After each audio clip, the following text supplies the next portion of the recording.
In this video, we'll be discussing section 4.1 from chapter 4 of P4, and I'm discussing the binomial expansion in this chapter. Now, the binomial expansion was discussed back in Pure Mathematics P2, okay, and referring to the form that we had in Pure Mathematics P2, we had a plus b the whole raised to n, okay, is equal to a raised to n plus n1 into a raised to n minus 1 into b raised to n plus n2 into a raised to n minus 2 b raised, this was b raised to 1, okay, this is b square. Then you have plus n3 a raised to n minus 3 b cube plus, and this ends up at n, which is simply 1, and n into a raised to 0 b raised to n, okay. And over here in this case, notice that this expansion for this binomial expansion that we learned in P2 was applicable only if n was a natural number, okay. This is applicable only if n is a natural number, okay. The reason is that this particular form, if you notice, we have this coefficients over here, okay.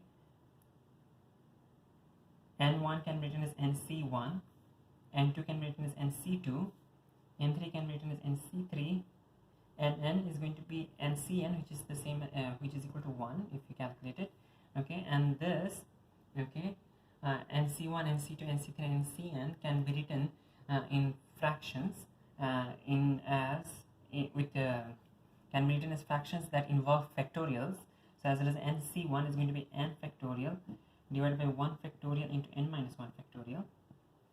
nc2 is n factorial divided by 2 factorial into n minus 2 the whole factorial. nc3 is n factorial divided by 3 factorial into n minus 3 factorial. And ncn is n factorial divided by n factorial into 0 factorial, which overall cancels out to be 1, okay. This C are called combinations, okay, and this is the expression for the combination in factorial form, okay, and this was the form that we learned in P2, okay. Now nc1,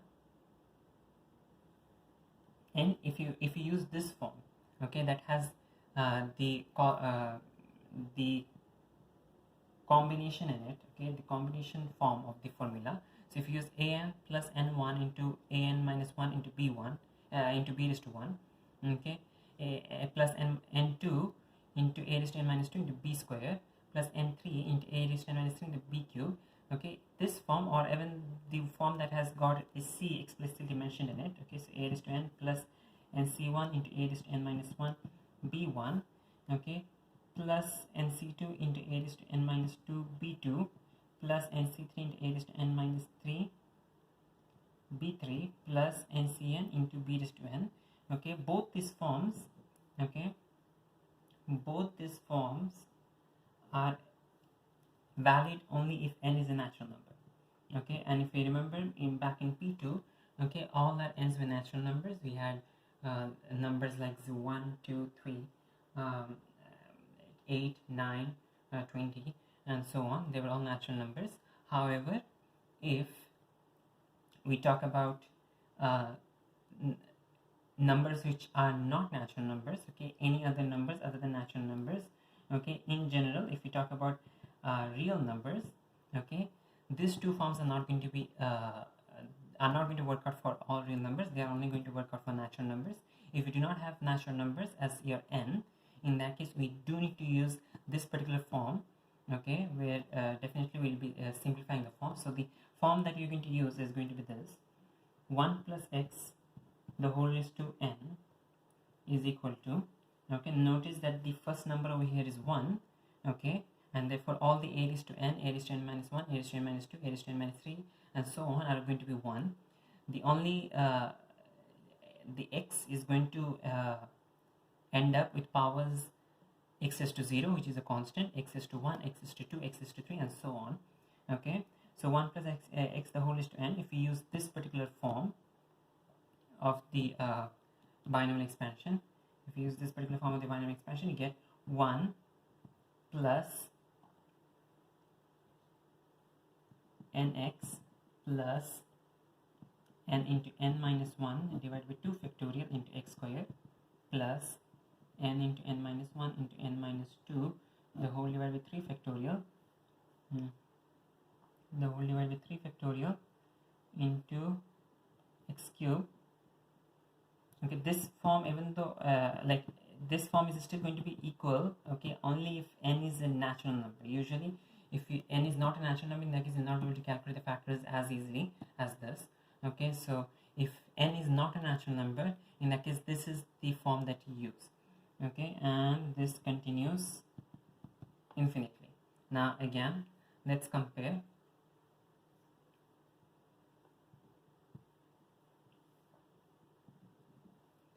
We have the first two forms over here, which are okay, which will be valid if n is a natural number. Okay, you can use the combinations, and you can even use Pascal's triangle if you want to use Pascal's triangle, and you can the coefficient that you receive from the Pascal's triangle or from combinations can be used if n is a natural number. If n is not a natural number, in that case you do need to use this particular form of the binomial expansion. Okay, this particular form of the binomial expansion is applicable even if n is a natural number, but it is also valid if n is not a natural number. Okay, now notice how the coefficients are working out over here. We have 1, the first term is 1, the power of x increases, we have x squared, we have x cubed, and so on. It goes on continuing. Okay, and for the coefficient of the powers of x, the first term is n, the second term is n into n minus 1 divided by 2 factorial, then third one has n minus 1, n minus 2 as the numerator, the fourth one is going to have n minus 1, n minus 2, n minus 3 as the numerator. The denominators are factorials. The very first one has got 0 factorial, which is still 1. The second one has got 1 factorial, which is again 1. Then you have 2 factorial, 3 factorial, 4 factorial, and so on. Okay, now again, another important difference that you should notice is that, okay, if we have n a natural number, okay, if n is a natural number, in that case notice that we have n1, the coefficients over here, n1, the first one is actually n0, which is again 1. Okay, so n0, n1, n2, n3, and so on. Okay, it will start from 1 and it will end at 1.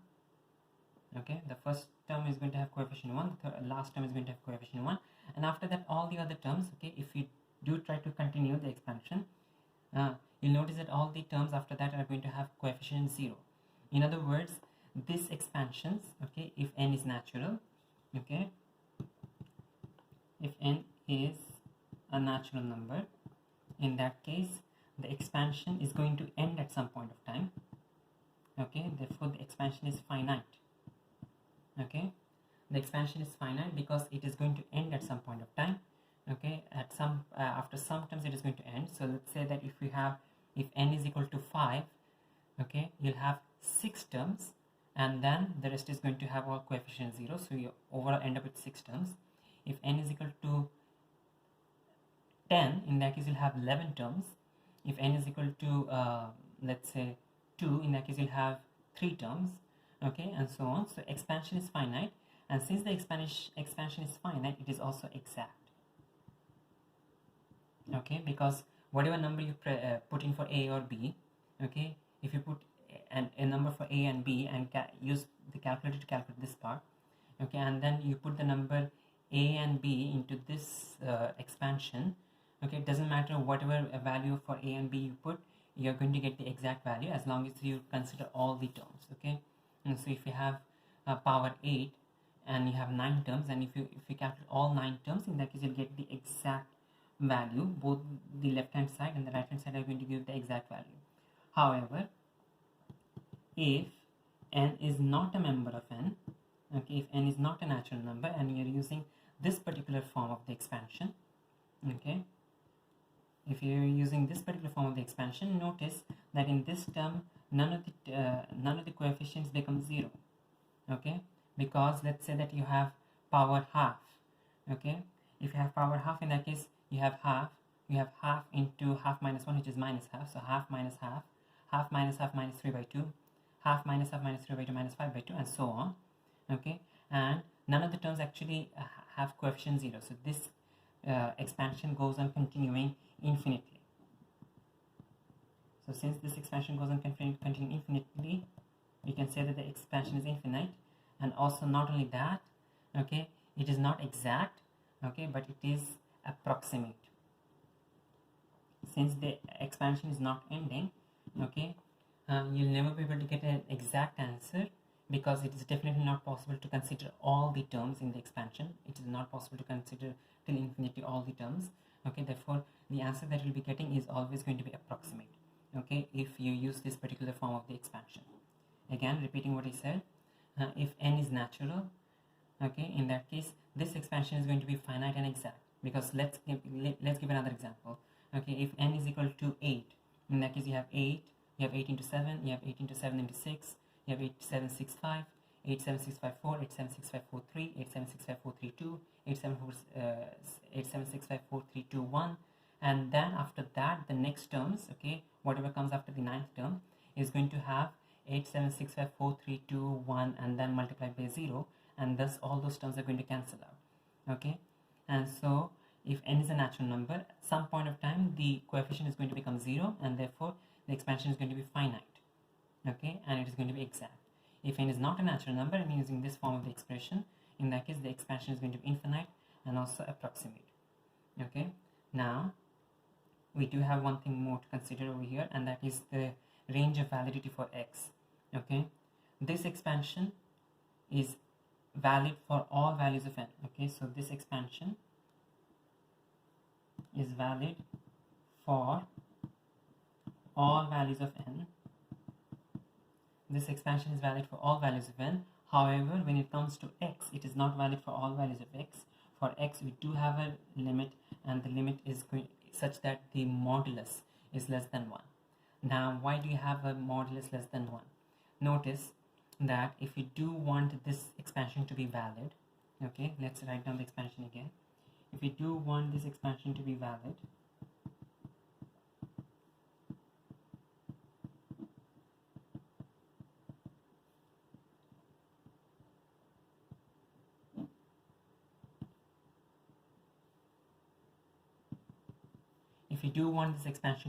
in that case, this expansion needs to be a convergent series, okay. Valid means that this expansion needs to be a convergent series,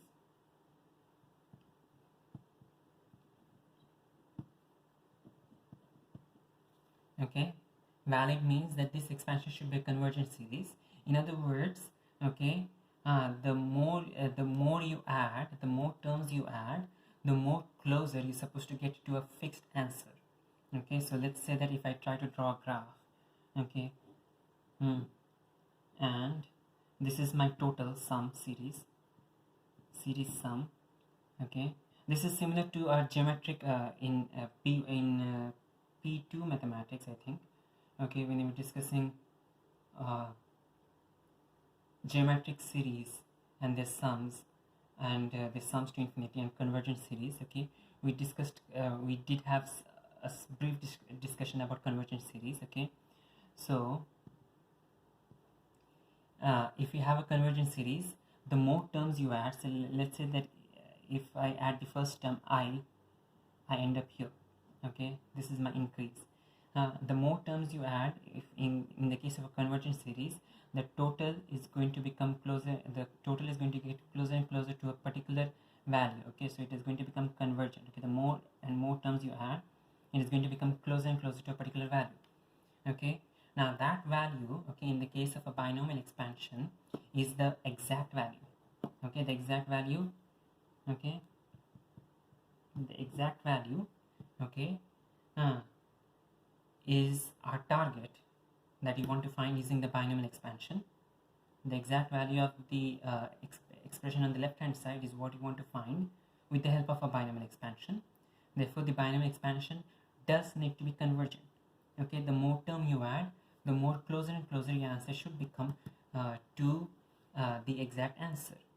Now, for it to be convergent, your terms, okay, individual terms should become smaller and smaller in magnitude. Okay, so let's say that if you have 1 and then you have nx should be smaller than 1. Okay, this term should be smaller than this term should be smaller than this term. Only then will you be able to have a convergent series like this. You have a bigger increase, then you have a smaller increase, then you have a smaller increase, and further you have smaller and smaller increases as you go as this series, okay, converges to a value. Okay, so in other words, okay, increasing terms should become smaller in magnitude. Increasing terms should become smaller in magnitude,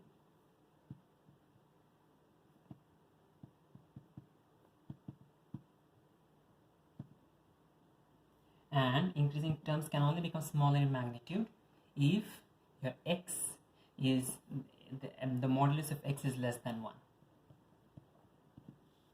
Okay, so again, if I do the reverse argument, okay, so we have x modulus less than 1. If x modulus is less than 1, if x modulus is less than 1, okay, if the magnitude of x is less than 1, these terms are each going to be smaller than the previous term. So nx is going to be smaller than 1, and n minus 1 the whole into 2 factorial is going to be x squared is going to be smaller than the previous term. Okay, but nx might be actually bigger than the previous term, but nx might be actually bigger in its magnitude compared to the previous term, but this term is going to be smaller than this term. Okay, and as you go on, okay, the terms are going to become smaller and smaller in magnitude. Okay, and if the terms become smaller and smaller in magnitude, the series is going to converge, okay, to a value. The value being our exact value on the left hand side. Okay, so this series, the more and more terms you add, the more closer and closer it becomes to the exact value of the whole expansion. Okay, and thus for validity you need x modulus to be less than 1. Okay, summarizing what you did over here. Okay, the binomial expansion that you're going to use in this chapter is going to be this. Okay, and this expansion is going to work for both natural and real numbers. Okay, the form that you learned in P2 is going to work only for natural numbers but not for all real numbers. This form that you're studying now in P4, okay, is going to work for all numbers, both natural and as well non-natural numbers. So all real numbers it is going to work, okay, for n. But when it comes to x modulus needs to be less than 1. Okay, and we do have a small another small thing to note down is that if you have, let's say, 1 plus bx the whole raised to n, if 1 plus bx the whole raised to n, you have the expansion for 1 plus bx the whole raised to n. If you use the binomial expansion that we discussed, it's going to be 1 plus n into bx. Okay, replace x with bx. Okay, plus n minus 1 divided by 2 factorial into bx the whole square, plus n minus 1 into n minus 2 the whole divided by 3 factorial into bx the whole cube, and so on. Okay, in this case, because in place of x we had bx, 1 is still the same, just replace x with bx and the expansion is going to be such. Again, this is true for all values of n, for all real values of n. Okay, this is true for all real values of n. Okay, on the other hand, when it comes to x, you can notice that over here it is bx whose power is increasing in every term. We have in the first term the power of bx is 0, in the second term the power of bx is 1, in the third term the power of bx is 2, in the fourth term the power of bx is 3. Okay, so in other words, the bx, okay, overall should be less than 1. Okay, bx overall modulus, okay, should be less than 1. The overall magnitude of bx should be less than 1. Only then is this expansion, the terms, the consecutive terms are going to become smaller and smaller in magnitude, and the overall expansion is going to converge to a value. Okay, the value being the exact value of the whole expansion. Okay, so for this series to be convergent and valid, okay, bx, in this case bx should be less than 1. In the previous case x was supposed to be less than 1. Over here bx should be less than 1, and if we rearrange this, we get b modulus into x modulus is less than 1. Take b modulus to the other side, you get x modulus is less than 1 by b modulus. Okay, alright, now let's continue with examples. The first example we're going to do is example 3 on page 33.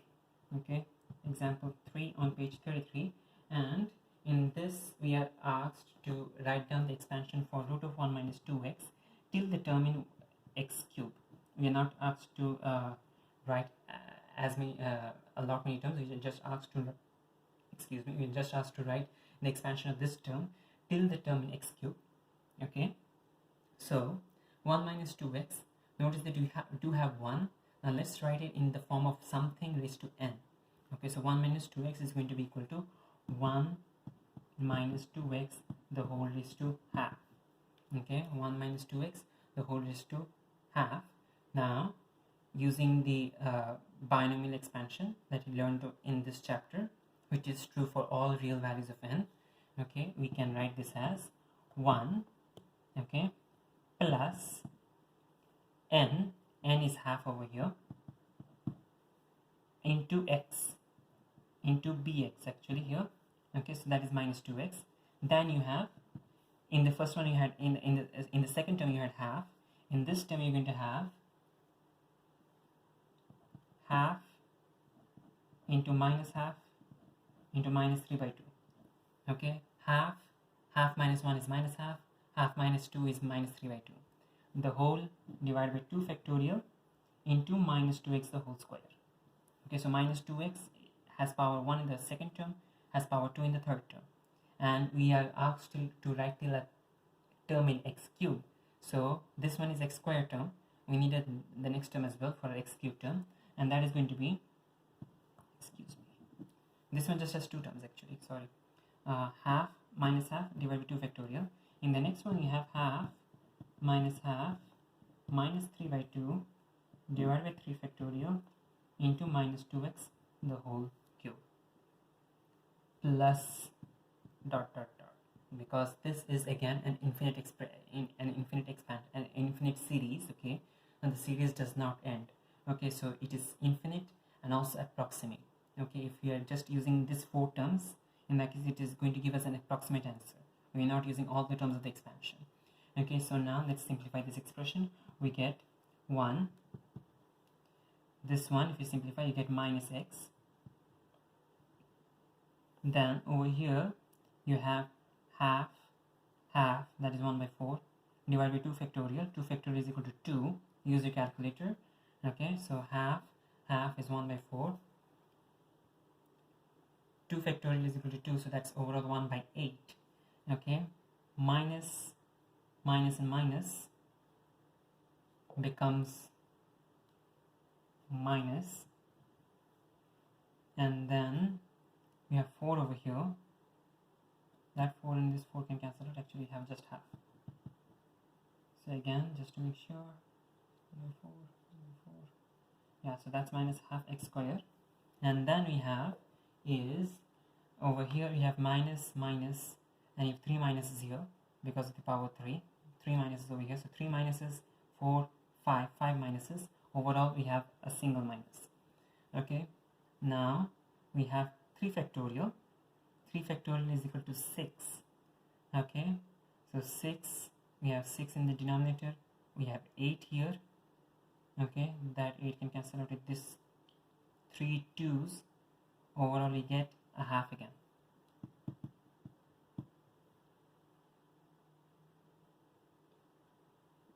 And then the rest is the rest of the series. Okay, we're not concerned about that. We just need a term till x cube. Okay, so that's our answer to this part of the question. In part B, they're asking us to substitute x equals 0.01, okay, and find a decimal approximation to root 2. But before we do that, let's talk about this expression again, okay, and let's talk about its range of validity. The range of validity is going to be, okay, this is half, does not matter, it could be any real number, but the range of validity is concerned with this term in the inside the bracket, okay. So it's minus 2x, okay, minus 2x the whole modulus should be less than 1, okay, minus 2x the whole modulus should be less than 1, okay. Let's simplify the expression. It becomes minus 2x the whole modulus is less than 1. If you simplify the expression, you get 2 into x modulus is less than 1, and therefore x modulus is less than half. So as long as x modulus, the magnitude of x is less than half, this expansion is valid. Now in part B, okay, in part B we are given x is equal to 0.01. Is this an acceptable substitution? X equals 0.01 is an acceptable substitution because 0.01 is less than half, okay. The modulus of x is 0.01 is less than half, so therefore this is a suitable suitable substitution that you can do to this expression to continue finding an answer. Now let's substitute 0.01. We get root of 1 minus 2 times 0.01, okay, is equal to, now we have this expansion over here till x cube, so let's substitute 1 minus 0.01 minus half into 0.01 square minus half into 0.01 cube, okay. 1 minus 0.01 minus half into 0.01 square minus half into 0.01 cube. Now we'll simplify this using, you can use a calculator. This part becomes 1 minus 0.02, which becomes 0.98. The whole root is equal to this, and that becomes 1 minus 0.01 minus this becomes 0.0001, which is 0.00005 minus this one is 0. This was 0001. This is going to be 5 zeros and the 1. Okay, so 0.00000. Okay, 1 2 3 4 5 0, and then another 0 and a 5. Okay, and this simplifies to, we have 0.9 0.98 0.98, and then we have is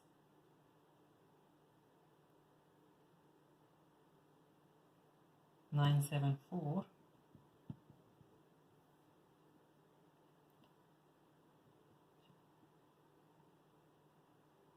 95. Let's make sure that we are on the right. 0.98999495, 0.989495, yeah, 0.98 all right. So this is our approximation. Again, notice that this is not the exact answer, this is an approximation. Now, okay, we are done with the substitution. We got the answer on both the left hand side and the right hand side, but the question is asking us to find root 2. Okay, the question is asking us to find root 2. Okay, so over here you have a root of 0.98. This is root 2. Okay, we do need to get root 2 from this thing by some manipulation. Okay, so the first thing that you can do is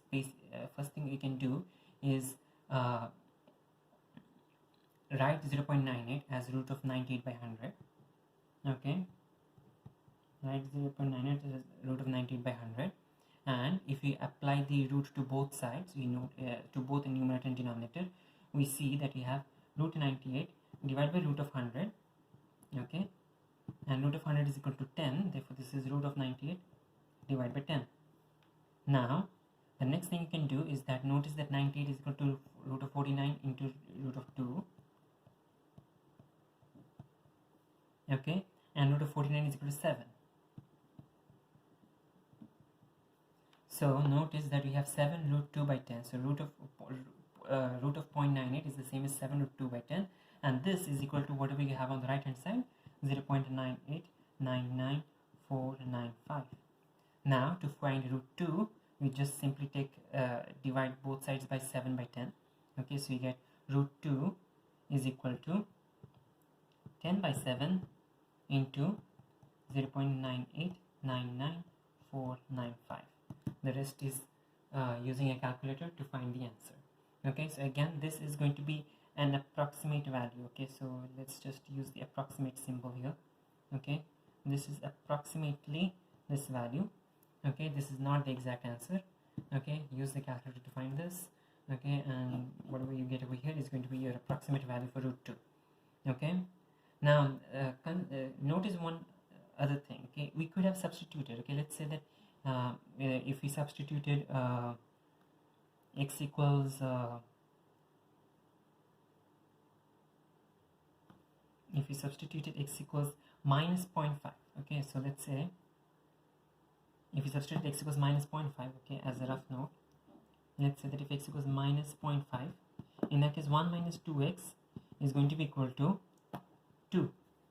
Okay, so you could have substituted minus 0.5 and said that, guess what, okay, by substituting minus 0.5, okay, we could have gotten root 2.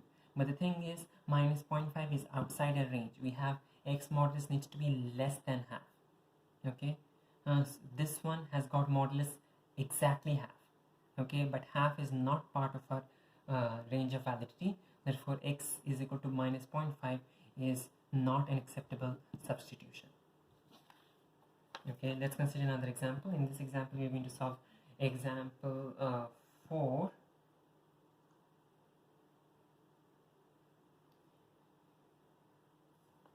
Example 4 on page 34, and the question over here is f of x is equal to 2 plus x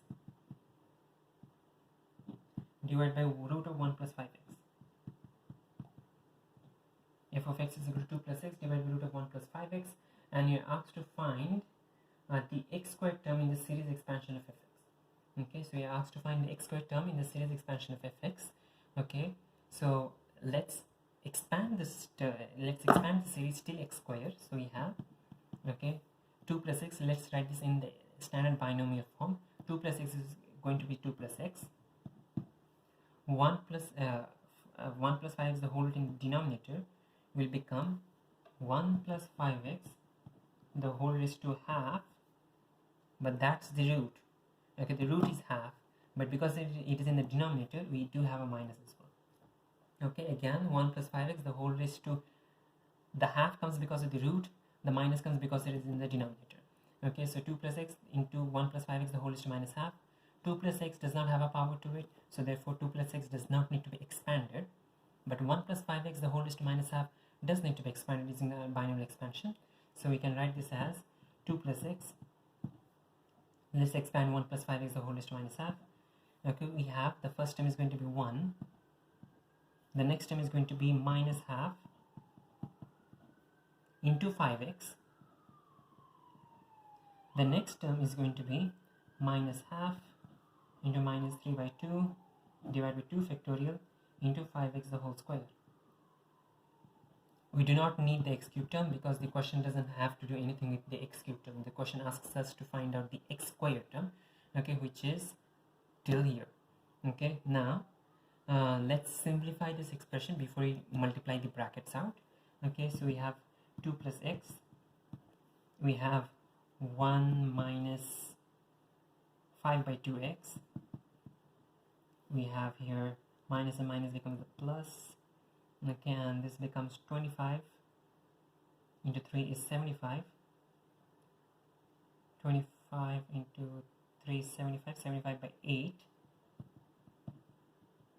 x square plus this.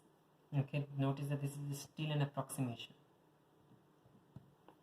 Okay, all right, next we have is, actually this is going to be equal to, because we have the plus and the dots. As long as you have the plus and the dots, it is going to be equal to. Okay, now continuing further, we have let's multiply the brackets. Okay, so the first term is going to be 2 times 1 is 2. The next term is going to be 2 times minus 5 by 2 x, which is minus 5x. The next term is 2 plus 75 by 8 x square, which is plus 75 by 4 x square. Then we have x into 1, which is x. X into minus 5 by 2, which is minus 5 by 2 x square. And then we have x into plus 75 by 8 x square. Okay, x into plus 75 by 8 x square is going to give you an x cube term. Okay,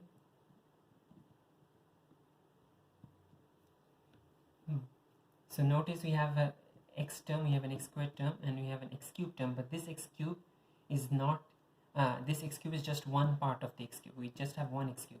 There are going to be some other x cubes as well, so it's better to just cancel out this x cube. Okay, now we since we evaluated till x square, this expansion is also validated, has been evaluated till the x squared term. So this expansion also needs to, after you multiply the bracket, the evaluation should be evaluated till the x squared term. Now the question is to find the x squared term in the expansion. It doesn't ask for the entire expansion, it is asking just for the x squared term in the expansion. So the x squared term in the expansion is, okay, the x squared term in the expansion is 75 by 4x square minus 5 by 2x square, which is 65 by 4x square. Okay, so this is your x squared term.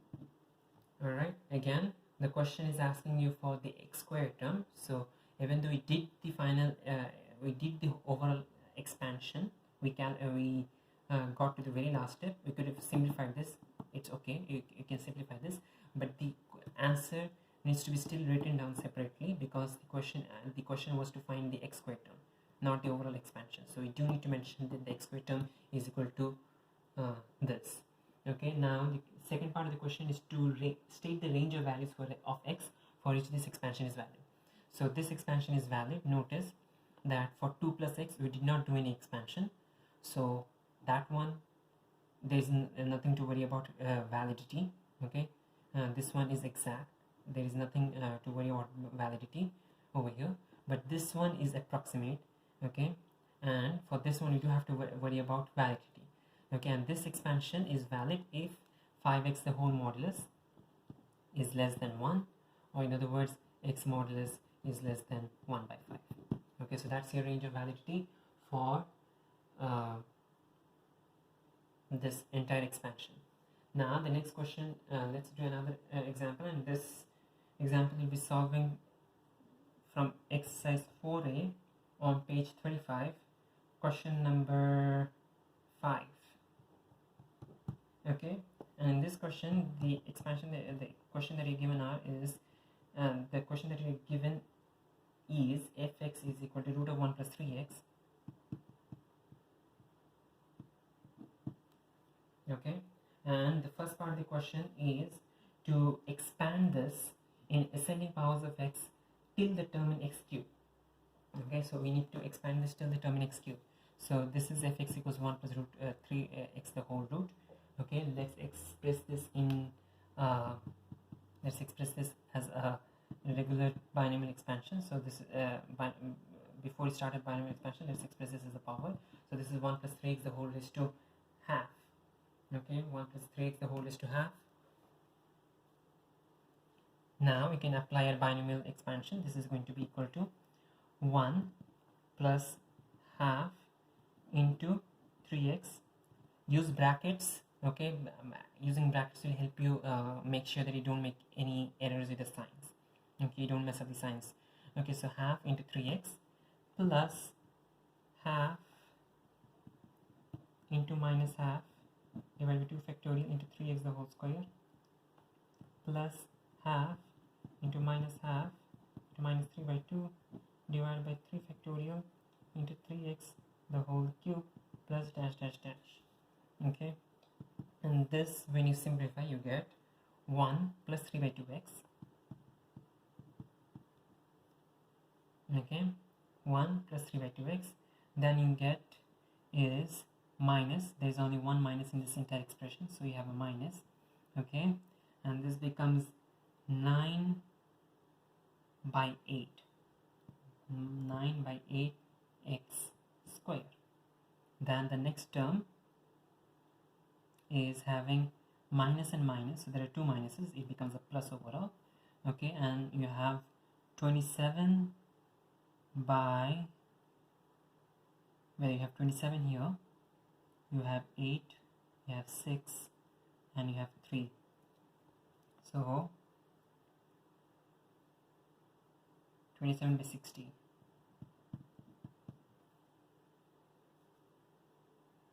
Yeah, 27 by 16 x cube plus dash dash dash. Okay, so this is the expansion. Now what is the range of validity for this expansion? The range of validity for this expansion does not depend upon the power, it depends upon the x term. Okay, so the range of validity for this expansion is 3x modulus is less than 1. 3x the whole modulus is less than 1. In other words, x modulus is less than 1 by 3. Now the question is not asking for the range of validity. Okay, but if you still want to find it, you can find it. Okay, x modulus is less than 1 by 3. In the question it does say that minus 1 by 3 is less than x, which is less than 1 by 3, which in other words is the same thing as this. Okay, now in part B, they are asking to show that when x equals 1 by 100, the exact value of fx is root of 103 by 10. Okay, so when x equals 1 by 100, the exact value of fx is root of 103 by 10. So when x equals 1 by 100, what is fx? Okay, fx is equal to, let's substitute, okay, root of 1 plus 3x, which is root of 1 plus 3 into 1 by 100. Okay, so we just substituted 1 by 100. The question has part B exactly said, the exact wording in part B is show that when x equals 1 by 100, the exact value of fx is root of 103 by 10. So it is not asking for an approximation, it is not asking you to evaluate the series. So for part B, okay, we are not actually concerned about this expansion for the time being. Okay, for part B we are not concerned about this expansion, we are just concerned about the exact value of this expression. And so when you substitute 1 by 100, you get 1 plus 3 into 1 by 100, and that is equal to, let's simplify this, you get 103 by 100 the whole root. Okay, let's break up the root, we get root of 103 divided by root of 100, which is equal to root of 103 divided by 10. Okay, and that is and that matches to what the question is asking us to prove. Okay, now in part C, they're asking us to find the percentage error made in using the series expansion to estimate the value of f of 0.01. Okay, so we need to first find the expansion for f of 0.01. We need to first find the approximated value using the series expansion for f of 0.01. Okay, so if you use the series expansion approximate to find f of 0.01, substitute 0.01 into this expression, you get 1 plus 3 by 2 into 0.01 minus 9 by 8 into 0.01 square plus 27 by 16 into 0.01 the whole cube. Okay, and this is approximate. We have left the dots out, so it is going to be approximate. Now this is equal to, use your calculator for this one, you get 1 plus 1.5 into 1 plus 1.5 into 0.01 minus 9 by 8, which is 1.125 into 0.01 plus 27 by 16 into 0.01 cube. Okay, and that is equal to 1.01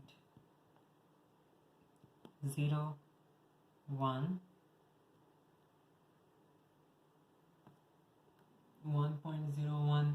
Okay, so the question is asking us to, okay, we are going to write down the entire expression over here. Okay, 1.014889188. 1.014889188. Now we do have the value for f of 0.01 from the approximation. The question is asking us to find the percentage error, okay, that the series expansion that we make by using the series expansion. Okay, so since you want to find the percentage error, the percentage error is going to be calculated by, this is the approximated value, so approximated value minus real value divided by real value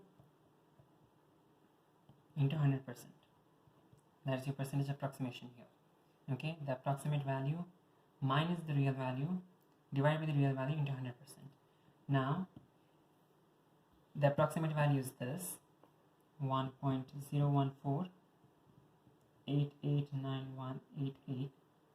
What is the real value? The exact value. The exact value, if you notice, if you substitute f of 0.01, okay, 0.01 is the same as 1 by 100. Okay, so 0.01 is the same as 1 by 100. In other words, you're substituting 0.01 for x.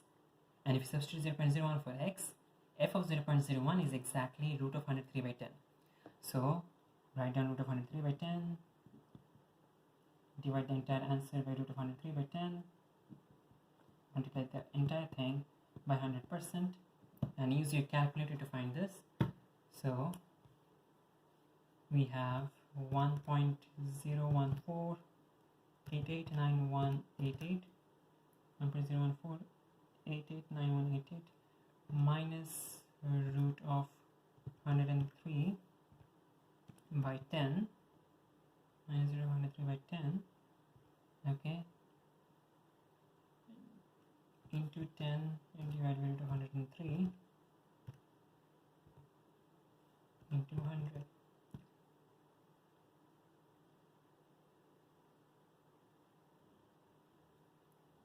And this is approximately 3 point, the answer is supposed to be expressed to two significant figures, so it is going to be 3.10 into 10 raised to minus 6%.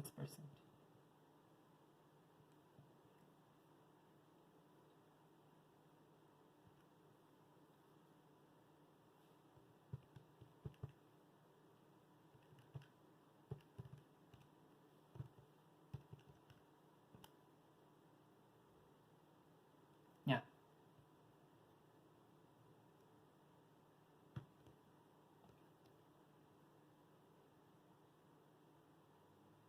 Alright, so that's your answer again. In this question, the thing that it did was, first part asked for the expansion, second part asked you to substitute x equals 1 by 100 and find the exact value of fx, and that is this. Okay, in the third part we are using the approximation, okay, and we try to compare the approximation with the exact answer by calculating the percentage difference. Now let's do another question, and in this question we'll be solving question number 9 from the same exercise. I'm sorry, question number 7 from the same exercise. Okay, and it is asking that show that if x is small, the expression root of 1 plus x by root of 1 plus x by 1 minus x can be approximated by the expression that is given in the question. Okay, so usually when they say x is small, notice that the question is saying that x is small. Now often it can the question says x is small, but on the other hand the question could ask you, what does x is small mean? Usually when the question says x is small, we are basically assuming that x is small enough for this one to be valid. And in mathematical language, we need to express some inequalities. Okay, so x is small over here means that for the first one, either, okay, for the first expression, let's write this down as a binomial in the standard binomial form. So it is going to be 1 plus x the whole raised to half into 1 minus x the whole raised to minus half. Notice again, the first one, 1 plus x, has root only, so it is half. The other one, 1 minus x, has got root half, but it is also in the denominator, therefore it gets some minus to it. Now, the first expression, we're going to have to use binomial expansion twice, one for this, and then multiply them together. Okay, the first expression that we have is going to be valid if x is less than 1, if x modulus is less than 1. The second expansion is also going to be valid if minus x the whole modulus is less than 1. Okay, and minus x the whole modulus is the same as x modulus. Okay, so in other words, if you combine x modulus less than 1 and x modulus less than 1, overall x modulus is less than 1. Okay, so this is the mathematical representation of this statement in words. Okay, the question says x is small, and even though the question that you're solving doesn't exactly ask you to state what x is small means, in the exam if they do ask what x is small means, in that case it basically means that this expansion is valid, okay, for small values of x, and that means x modulus needs to be less than 1, okay, for the convergence to apply for this expansion. All right, let's continue the expansion. The first part of the expansion is going to be 1 plus half x plus half into minus half divided 2 factorial into x square. Now, we do not need the x cube term because the final answer has maximum power x square. So, we are ending the expansion here. We done with the first expansion. Let's continue the second expansion. The second expansion is 1 minus x the whole raised to minus half, which is 1 plus minus half into minus x. Notice that there is a minus half over here, there is a minus x over here. Both x and both n have negative signs to them. Plus minus half into minus 3 by 2 divided by 2 factorial into x square plus that dot. Okay, now let's simplify both the expressions before we continue. So we have 1 plus x by 2 plus we have over here, this is going to be minus because we do have a minus here, so this is going to be x squared by 8. Okay, 1 plus x by 2 minus x squared by 8 plus dot. Now we have here 1 plus x by 2 again. Over here you have 2 minuses, so this becomes a plus. Okay, and this becomes 3 by 8 x squared. Okay, now let's continue with the multiplication for the brackets. 1 and 1 becomes 1. 1 and x by 2 becomes x by 2. 1 and 3 x squared